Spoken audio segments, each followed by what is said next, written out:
Saya tinggal di kota kecil bernama Madiun. Kota dengan hanya 3 kecamatan ini ditinggali sekitar 200.000 orang, yang mana membuat kepadatannya sekitar 6.000 jiwa per kilometer persegi, jauh lebih rendah dibandingkan dengan Jakarta yang mencapai 16.000 jiwa per kilometer perseginya.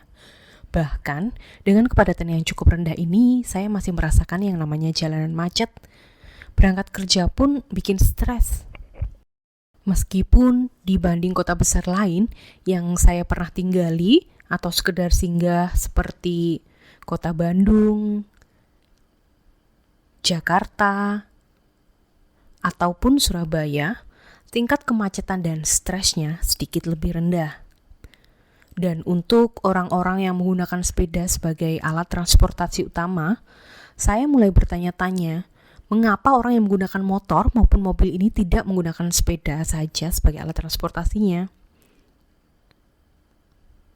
Naik sepeda kan menyehatkan, kan juga mengurangi polusi. Kenapa orang-orang yang berpendidikan ini pun tidak mau?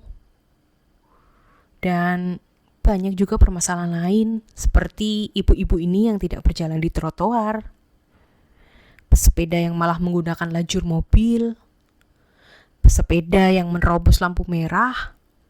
Ups, sorry. Tidak lupa orang kaya yang parkir di lajur sepeda. Kendaraan yang melawan arah dan mempertaruhkan nyawa hanya untuk menyeberang karena kendaraan tidak mau mendahulukan pejalan kaki. Sialnya, di negeri ini kita lebih memilih cara cepat dengan melabeli orang-orang seperti ini dengan kata malas,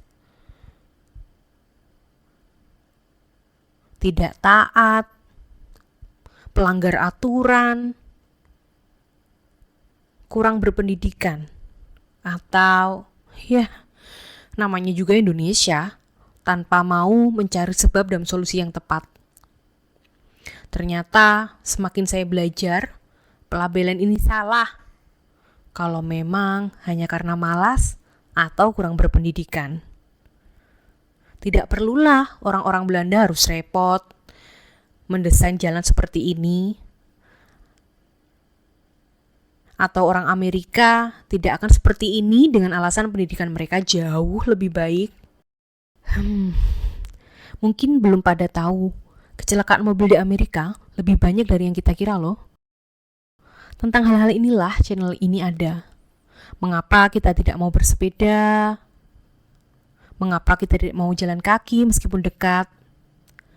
Mengapa menyeberang jalan meskipun sudah di zebra cross sangat susah?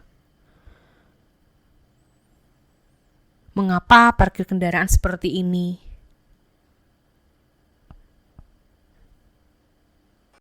Mengapa?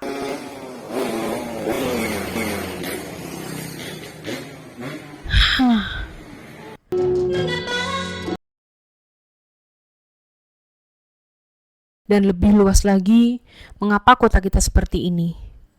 Bahkan kita pelajari bersama juga bagaimana efeknya terhadap keselamatan.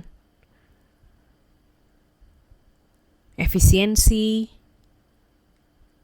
ekonomi, bahkan sampai pendidikan, dan kualitas hidup secara keseluruhan. Hal-hal yang sebelumnya kita kira tidak ada hubungannya.